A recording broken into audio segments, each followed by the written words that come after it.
आपण भेळ करूया. भेळसाठी साधण्याला लागणारं साहित्य. हे मी एक चिरमुरं घेतलेलं आहे. हे बारीक चिरलेला कोथिंबीर. हे चिंचाचं सॉस. हे बारीक चिरलेला टोमॅटो. हे कांदा, बारीक केलेला कांदा. आता भेळ करायला सुरुवात करूया.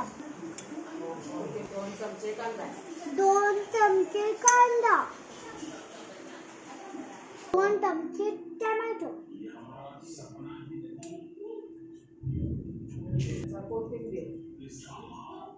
ते ठेव. हा 1 चमचा कोथिंबीर म्हण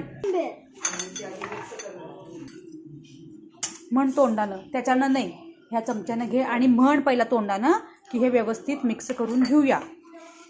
हे व्यवस्थित मिक्स करून घेऊया. आता हे व्यवस्थित मिक्स झाले. थोडासा चिंचेचा कूट घालूया. आता हे हलवूया.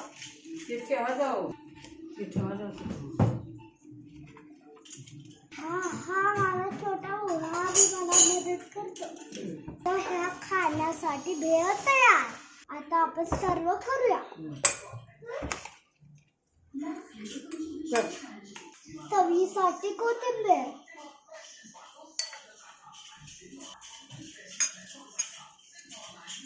ही छान भेळ तुम्ही पण करून पहा.